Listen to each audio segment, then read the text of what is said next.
Imagine you are standing in the middle of a crowded room. Maybe it's a birthday party or a busy coffee shop, or maybe you're just walking down a city street during rush hour. There are people everywhere. You can hear them laughing. You can hear glasses clinking. You can hear snippets of a dozen different conversations. Physically, you are as far from alone as a person can get. You could reach out your hand and touch three different people. But inside, you feel like you are floating in outer space. You feel a silence that is louder than the noise around you. It's a heavy, sinking feeling in your chest. You look at all these faces and you realize something terrifying. You realize that being around people is not the same thing as being with people.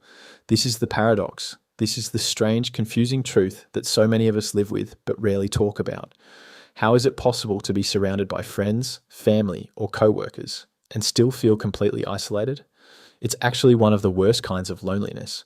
When you are sitting alone in your room, it makes sense to feel lonely. Nobody is there.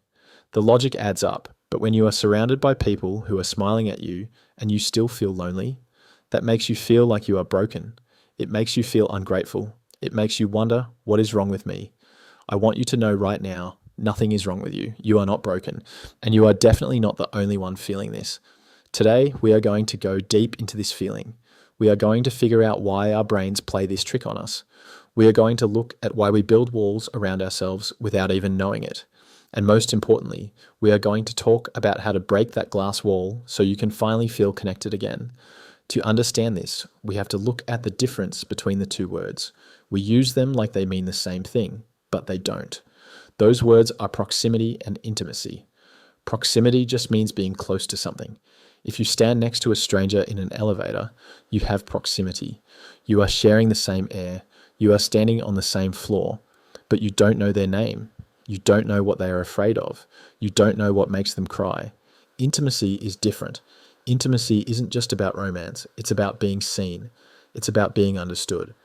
The reason you feel alone in a crowd is that you have high proximity but low intimacy.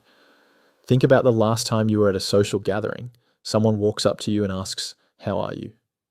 What do you say? Almost automatically, you probably say, "I'm good. How are you?" And they say, "I'm good, thanks." And then you talk about the weather, or you talk about a movie, or you talk about work. You are exchanging words, your mouths are moving, sound is coming out, but you aren't actually saying anything. You are trading scripts. You are playing a role. It's like you are wearing a mask. The mask is smiling. The mask is confident. The mask is good. But the real you is behind the mask, watching through the eye holes, screaming, "I'm actually really tired," or "I'm actually scared about my future," or "I just need someone to hug me." But the mask stays on. When we do this, we create a secret. The secret is our true self. And when you have a secret that nobody else knows, it creates a barrier. You are surrounded by people who like the mask. They are laughing at the mask's jokes. They are complimenting the mask's outfit, but they don't know you. And because they don't know the real you, their love and their attention don't reach you. It hits the mask and bounces off. That is why you feel invisible, because in a way, you are hiding. Now, let's go a little deeper. Why do we hide? Why don't we just tell people how we feel? It's because of fear. We are terrified of being a burden. We live in a world that tells us to be low maintenance. We want to be the chill friend, the easygoing employee. We don't want to be the person who brings the mood down. We think that if we show our sadness or our anxiety or our confusion, people will run away. So we perform. It's exhausting, isn't it? Think about how tired you feel after a day of socializing. It's a bone-deep exhaustion. That isn't just because you talked a lot. It's because you were acting. You were holding up a heavy shield all day long. There is a concept in psychology called the spotlight effect. It's this idea that we think everyone is watching us closely. We think everyone notices every mistake we make or every awkward pause. But here is the harsh but freeing truth. Everyone else is too busy worrying about themselves to worry about you. They are wearing masks too. Imagine a room full of people. Everyone is wearing a mask. Everyone is scared that if they take the mask off, nobody will love them. So everyone stands there smiling fake smiles, feeling lonely together. It is a tragedy. But it is a tragedy we can fix. Let's talk about the modern world for a second. We have to talk about the glowing rectangle in your pocket. Our phones have changed the way we are together. Have you ever hung out with a group of friends and there was a lull in the conversation? What happens? Within 3 seconds, everyone pulls out their phone. We have lost the ability to just sit with each other. We use our phones as a shield against awkwardness. When you look at your phone, you are signaling to the room, I am busy, I am occupied, I don't need you right now. It is a defense mechanism, but it is also a wall. And then there is social media. We scroll through Instagram or TikTok and we see everyone else having the perfect time. We see parties, we see vacations, we see groups of friends laughing. We compare our insides to everyone else's outsides. You know how you feel inside, insecure, tired, lonely, but you only see what other people choose to show you, happy, energetic, popular. So you start to think, everyone else has this figured out except me. This makes you feel even more isolated. You feel like an alien. You feel like you missed the meeting where they explained how to be a human being. But I promise you, if you could hear the thoughts of the people around you, you would be shocked. You would hear the exact same doubts. You would hear the same fears. So we have the masks. We have the fear of being a burden. We have the phones. But there is another layer to this. It's about fitting in versus belonging. Brené Brown, a famous researcher, talks about this a lot.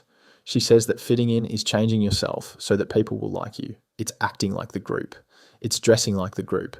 It agrees with the group. Belonging is different. Belonging is being accepted for who you actually are. You cannot belong if you are just fitting in. When you try to fit in, you are constantly scanning the room. You are asking, what do they want me to be? You are a chameleon. And sure, people might like the chameleon, but the chameleon is lonely because the chameleon isn't real. To stop feeling alone in a crowd, you have to stop trying to fit in and start trying to be seen.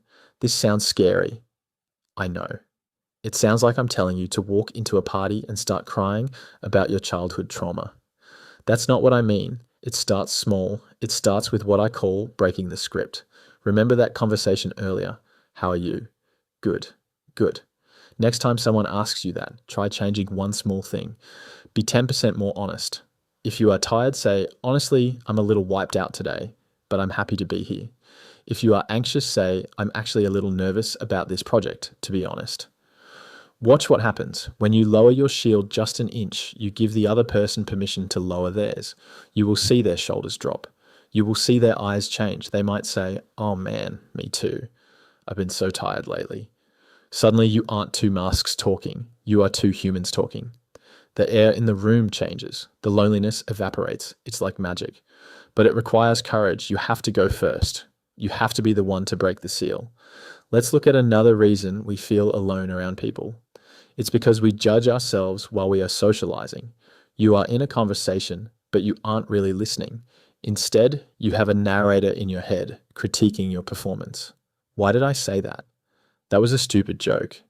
I'm standing weird.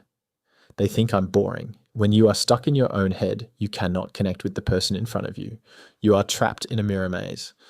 To get out, you have to turn your attention outward. There's a simple trick for this. It's called curiosity. When you feel that wave of loneliness hit you in a crowd, stop thinking about yourself. Stop thinking about how you look or how you feel. Instead, pick one person and get curious about them. Look at them. Really look at them. Wonder about their life. What is their story? What do they love? What are they struggling with? Ask them a question, a real question. Not what do you do for work, but what's the best part of your week so far? Or how do you know the host? When you get curious, the spotlight shifts. You stop being the person performing conversation and you become the person creating connection. You will be amazed at how much less lonely you feel when you are focused on making someone else feel seen. Because here is the secret. The best cure for your own loneliness is to help cure someone else's. Everyone in that room wants to be seen. Everyone wants to be asked a good question. If you become the person who asks, you become the person who connects. But let's be honest, sometimes the problem isn't you. Sometimes the problem is the people you are around. You can be your most authentic self. You can be vulnerable. You can try to connect. And sometimes the people around you just don't get it. They don't care. Or they are committed to their own masks. There is a quote that says, "You cannot heal in the environment that made you sick." If you are constantly surrounded by people who make you feel invisible, maybe you are in the wrong room. We often hold on to friendships out of habit. We have known them since high school, or we work with them. But if you leave every hangout feeling drained and empty, that is your body telling you something. It is telling you that these are not your people. And that is okay. It is better to be alone by yourself than to be alone with people who don't value you. When you are physically alone, you can learn to enjoy your own company. You can read, you can create, you can rest. That is called solitude. Solitude is powerful. Solitude restores you. But being with the wrong people, that drains you. That makes you doubt your own worth. So you have to do an audit. Look at the people in your life. Who makes you feel energized? Who makes you feel seen? And who makes you feel like you have to perform? It takes bravery to walk away from a crowd. It takes bravery to say, I would rather stay home tonight than go to a party where I have to pretend. But when you stop spending energy on the wrong people, you free up energy to find the right people, and they are out there, I promise you. Some people will love your weirdness. Some people want to hear your real thoughts. Some people will sit in silence with you, and it won't feel awkward. But you won't find them if you are busy pretending to be someone else in a room full of strangers. Let's talk about the transparent wall again. Sometimes this wall comes from our past. If you grew up in a house where your emotions weren't validated, you learned to hide them. If you were told to stop crying or toughen up, you learned that your feelings were inconvenient. So as an adult, you carry that lesson. You think, if I show my real self, I will be rejected. So you build the wall. You sit at the dinner table and you are funny and you are smart and you are helpful, but you are behind the glass. Breaking this pattern takes time. It is like training a muscle. You have to start trusting that you are enough, just as you are. You don't need to be the life of the party to be worthy of connection. You don't need to be the smartest person in the room.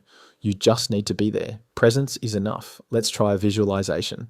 Next time you are in a crowded place and you feel that pang of loneliness, I want you to look around.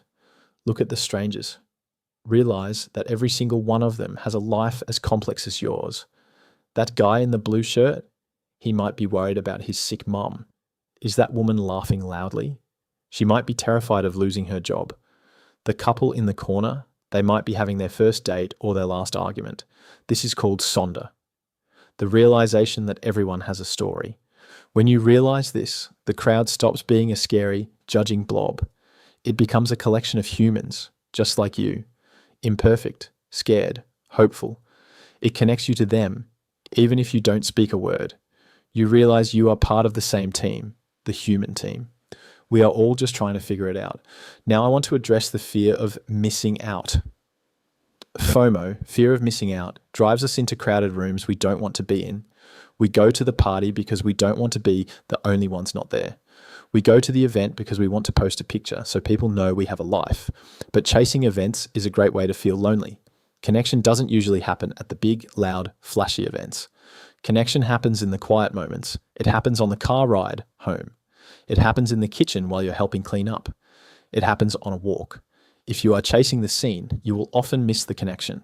Don't be afraid to choose smaller groups. Don't be afraid to say, hey, the party is a bit much for me. Do you want to grab a coffee tomorrow instead?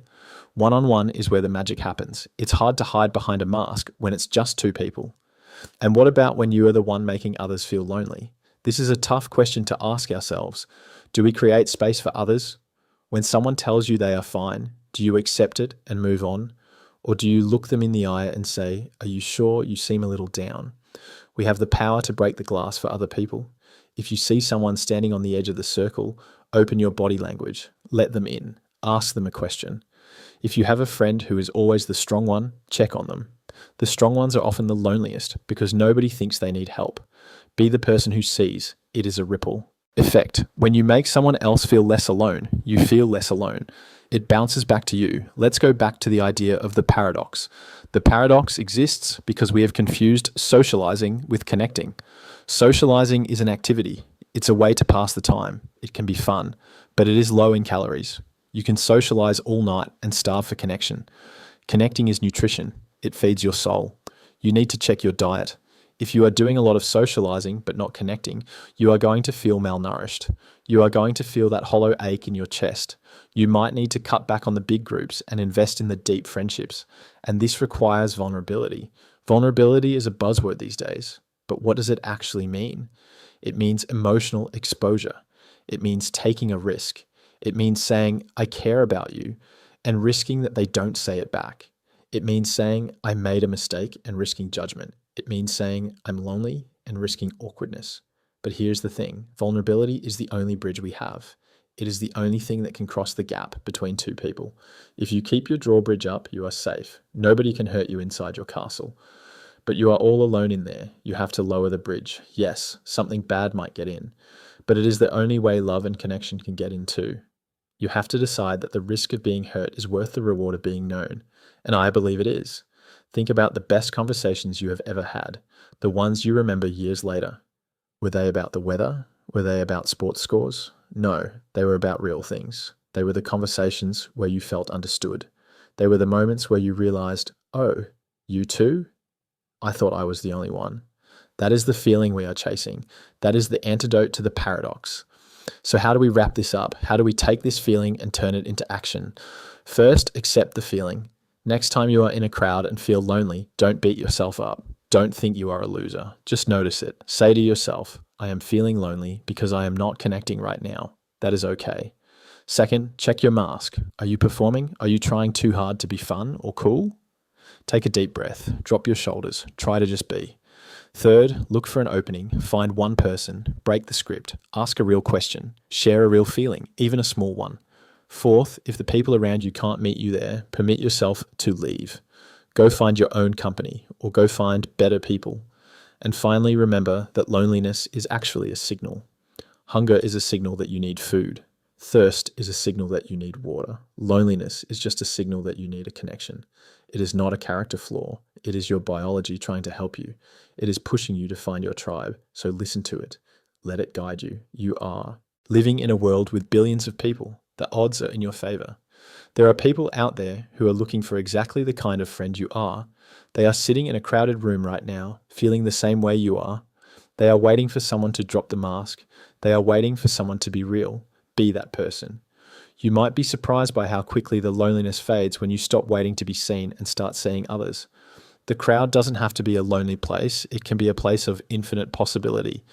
But it starts with you. It starts with the courage to show up, not as who you think you should be, but as who you actually are. Because who you actually are, that person is worth knowing. That person is worth connecting with. So take a deep breath, look around, and begin.